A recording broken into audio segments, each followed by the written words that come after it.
My dear students, आज आपको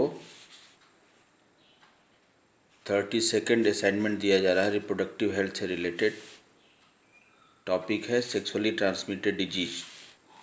इसको ये डिजीज सेक्सुअल इंटरकोर्स के थ्रू ट्रांसफ़र होता है मेनली, इसीलिए इसको हम सेक्सुअली ट्रांसमिटेड डिजीज कहते हैं। इसे वेनरल डिजीज या रिप्रोडक्टिव ट्रैक्ट इन्फेक्शन भी कहते हैं। यहाँ देखिए लिखा हुआ है। साथ ही साथ एसटीडी को काज करने वाले जो ऑर्गेनिजम्स होते हैं मोस्टली वायरस, बैक्टीरिया या प्रोटोजोआ होते हैं। इनका ट्रांसमिशन यानी इनका जो मोड ऑफ ट्रांसफ़र है from infected person to the healthy person, ये 4 रीजन्स के थ्रू होता है, जिसमें पहला है अनप्रोटेक्टेड सेक्सुअल इंटरकोर्स। अगर किसी डिजीज्ड पर्सन के से अगर कोई हेल्दी पर्सन सेक्सुअल इंटरकोर्स करता है बिना किसी प्रोटेक्शन के, तो उससे भी ये डिजीज होता है, मेनली उससे होता है। अगर डिजीज्ड पर्सन से इन्फेक्टेड निडल, सर्जिकल इंस्ट्रूमेंट या रेजर हम इस्तेमाल करते हैं हेल्दी पर्सन्स, तो उससे भी इन्फेक्शन होता है।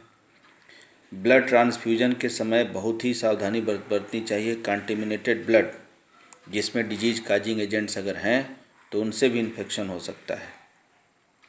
और मदर से फीटस को भी ट्रांसफ़र होता है। अगर इन्फेक्टेड मदर है तो प्लेसेंटा के थ्रू वो ट्रांसफ़र होगा। ये जो सिम्टम है ये इनिशियल स्टेज पर ये अननोटिस्ड रहते हैं। Are show no symptom at early stage, ये अर्ली स्टेज पे कोई सिम्टम शो नहीं करते। ओनली माइनर साइन, एक हल्का सिम्टम दिखाई देता है जैसे ईचिंग, खुजली होना, फ्लूइड डिस्चार्ज होना, स्लाइट पेन, हल्का पेन होना या स्वेलिंग,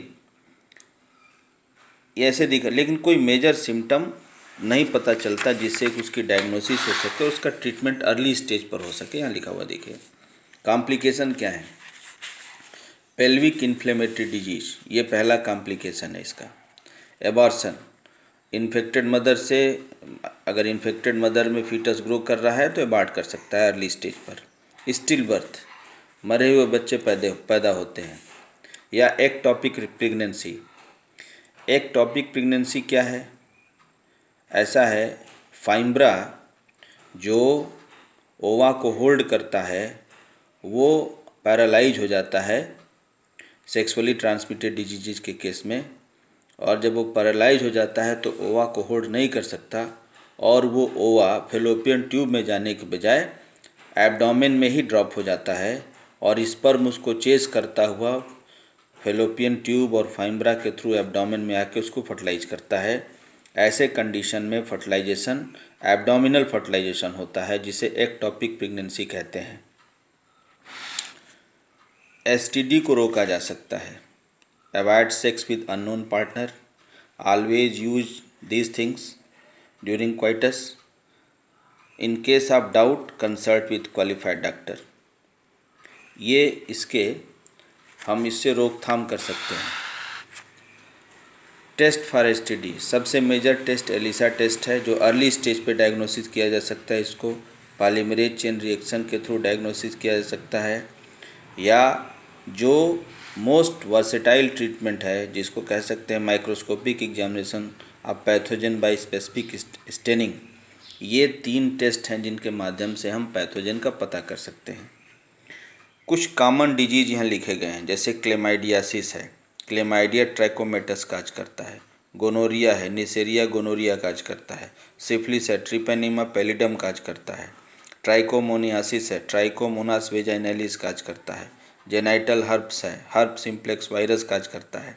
जेनाइटल वर्ड्स है, ह्यूमन पपुलोमा वायरस काज करता है। और एड्स है, HIV वायरस। इसके अलावा एडिनो वायरस हैं, रियो वायरस हैं, हेपेटाइटिस वायरस हैं, ये सारे राउस सिक्रोमा वायरस है। ये सारे वायरसेस हैं जो सेक्सुअली ट्रांसमिटेड डिजीज को काज करते हैं। ये आज का टॉपिक है, इसको आप तैयार करेंगे। रिटन असाइनमेंट भी साथ में दिए जा रहे हैं।